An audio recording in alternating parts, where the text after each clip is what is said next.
Hello friends, welcome back to our channel. तो दोस्तों, season 3 of invincible का अब तक का सफर काफी रोलर कोस्टर रहा है, जहां मार्क और ईव का high stakes drama, unexpected twist और डेवेस्टेटिंग कॉन्सिक्वेंसेस का सामना करना पड़ा है। लेकिन एपिसोड 4 इस बार एक नया डायरेक्शन पकड़ता है, जहां टाइम ट्रेवल, पर्सनल रिविलेशंस और डीप इमोशन कॉन्फ्लिक्ट्स का फोकस है। यह एपिसोड एक्शन और इमोशनल स्टोरी टेलिंग का एक परफेक्ट ब्लेंड है, जो अल्टरनेट फ्यूचर की ग्लिम्स दिखाता है और फेट, गिल्ट और रिडेम्पशन के बारे में इम्पोर्टेंट सवाल उठाता है। पिछले एपिसोड्स का आफ्टरमैथ। एपिसोड 4 के मेन इवेंट से पहले पिछले कुछ एपिसोड्स को समझना जरूरी है, क्योंकि उन्होंने इस एपिसोड के लिए ग्राउंड सेट किया है। सीजन के फर्स्ट 3 एपिसोड्स में मार्क को ये शौक लगा था कि सीसेल का डार्कविंग 2 और रिएनिमेन के साथ कुछ संबंध है, जो उनकी रिलेशनशिप को स्ट्रेन करता है। उसके साथ ही मार्क ने अपना नया ब्लू सूट अडॉप्ट किया और सुपर हीरो होने के कॉम्प्लेक्सिटीज को समझने की कोशिश की। वहीं ईव के साथ उसकी रिलेशनशिप भी सिग्निफिकेंट टर्न ले चुकी थी, जहाँ दोनों फाइनली टुगेदर आ जाते हैं, जो उनके ऑलरेडी कैओटिक वर्ल्ड में पर्सनल स्टेक्स को ऐड करता है। और सबसे शॉकिंग मोमेंट ओलिवर का मॉलर ट्विंस को मार देना, जो सीजन के डार्कर अंडरटोन्स को हाईलाइट करता है। दोस्तों, मार्क का सफर हमेशा हीरो बनने के कॉन्सिक्वेंसेस से घिरा होता है, और एपिसोड 4 में ये दिखाई देता है।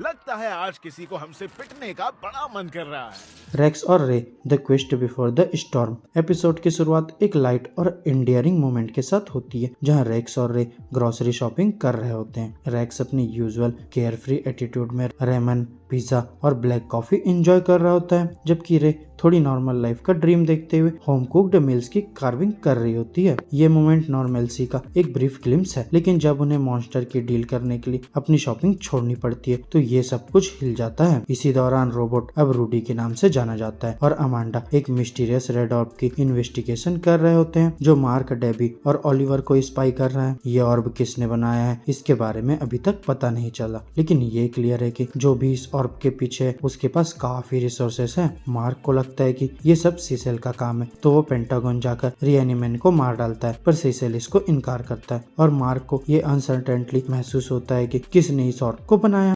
काश मैं ना कह सकता, पर ये पोर्टल ही लग रहा है।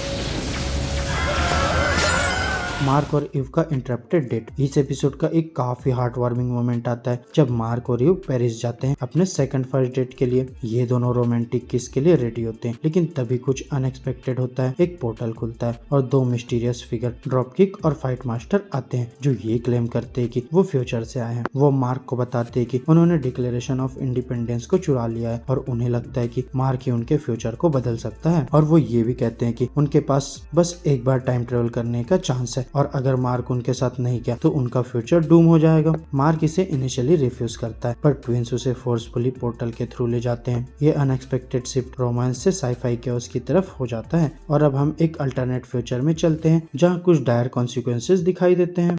ढंग से रूल भी किया, पर कुछ वक्त तक। लोग कहते हैं वो पहला अच्छा रूलर था। अर्थ का future, a world ruled by king immortal. इस अल्टरनेट फ्यूचर टाइमलाइन में अर्थ काफी डेवेस्टेटेड हो जाती है, जहां पूरी दुनिया वॉर्स की वजह से बर्बाद हो चुकी है। सिटीज रबल में बदल चुकी होती है, और लोग जिंदा होते हैं, और वो या तो ऑपरेसिव वर्क कैंप्स में होते हैं या फिर कांस्टेंट कर्फ्यूज के नीचे जीते हैं। यहाँ ड्रॉप किक और फाइट मास्टर बताते हैं कि एक मनुष्य, जिसे वो किंग कहते हैं, उसने इस दुनिया में अपना राज जमाया था, पर उसका रूल ब्रूटल था, और उसने कई शहरों को तबाह कर दिया था अपने कंट्रोल को बनाए रखने के लिए। ट्विंस की कोशिश डिक्लेरेशन ऑफ इंडिपेंडेंस से किंग को मारने की फेल हो जाती है। जब मार्क उनकी मदद करता है, तो वो तुरंत किंग के रॉयल गार्ड के हाथ पकड़े जाते हैं। यहाँ ट्विंस चाहते हैं कि उन्हें अरेस्ट किया जाए, क्योंकि उनका मानना है कि इम्प्रिजनमेंट ही उन्हें किंग के करीब ले जाएगी, जिसे वो ओवरथ्रो करना चाहते हैं। मार्क, जो हमेशा रिलुक्टेंट हीरो होता है, वो रॉयल गार्ड से लड़ता है और फाइनली किंग के सामने खड़ा होता है। तुम चाहो या ना चाहो, तुम्हें मुझे जान से मारना होगा, वरना मैं तुम्हें। इमोर्टल की ट्रेजिक रिक्वेस्ट। जब मार्क किंग से मिलता है, तो वो जो देखने की सोच रहा था वो कुछ और होता है। ये किंग कोई और नहीं बल्कि इमोर्टल होता है। ये रेवलेशन काफी शॉकिंग होती है, क्योंकि इमोर्टल एक समय मार्क के फादर नोलन ओमनीमैन का ट्रस्टेड एलाई हुआ करता था, पर पावर के गलत इस्तेमाल से वो पूरी तरह से बदल गया था। अब वो एक ऐसा इंसान बन गया था जो अपने पुराने एक्शंस और गिल्ट के साथ जीता था। वो मार्क से अपनी मौत की रिक्वेस्ट करता है, कहकर कि वो अब वो इंसान नहीं रहा जो पहले था। इमोर्टल का ये इमोशनल ब्रेकडाउन अपने पुराने एक्शंस पर रिग्रेट और गिल्ट दिखाता है। मार्क के लिए एक टफ डिसीजन होता है, लेकिन वो अल्टीमेटली इमोर्टल की रिक्वेस्ट को पूरा करता है और उसका दिमाग अपने हाथों से निकालकर उसके दर्द को खत्म कर देता है। ये मोमेंट काफी इमोशनल और ट्रेजिक होता है, क्योंकि मार्क को अपने फैमिली के डिसीजंस और एक्शंस के कॉन्सिक्वेंसेस को समझना पड़ता है। मैं दुनिया उसके हाथों में छोड़ गया था। मैंने वहां सब तबाह कर दिया ईव।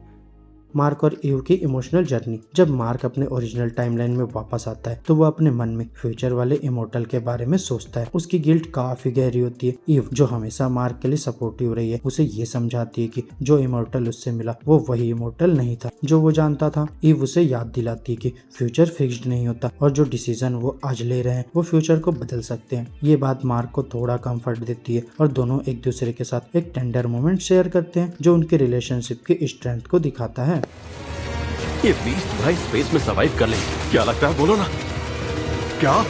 एलियन, नोलन और विल्चरमाइट प्रिजन ब्रेक। मार्क और ईव के इमोशनल जर्नी के बीच एपिसोड का फोकस एलन और नोलन पर भी शिफ्ट होता है, जो विल्चरमाइट प्रिजन में बंद है। एलियन का मानना है कि नोलन को रिडीम किया जा सकता है, लेकिन नोलन खुद को अपने कई सीन्स के लिए मौत का हकदार समझता है। नोलन को मारने के लिए उन्हें एग्जीक्यूट कर दिया जाता है, लेकिन एलन बैटल बिस्ट की मदद से एक डेयरिंग प्रिजन ब्रेक करता है और नोलन को जिंदा छोड़ने में सफल होता है। नोलन अपनी लाइफ के बारे में एक शॉकिंग रिविलेशन करता है, जिसमें वो बताता है कि विल्चरमाइट एम्पायर में अब सिर्फ 50 प्योर ब्लडेड विल्चरमाइट्स ही बचे हैं। ये इन्फॉर्मेशन फ्यूचर की कन्फ्लिक्ट को रिशेप कर सकता है।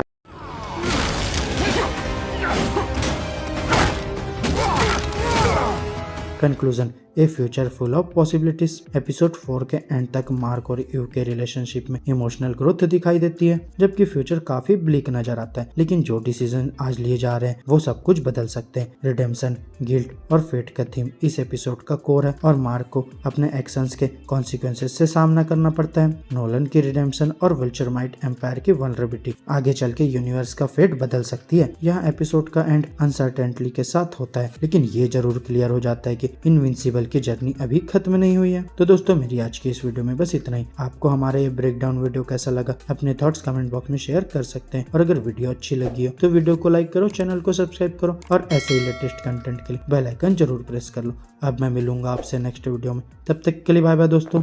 इस दुनिया को बचाना है तो मेरी बात मान लो।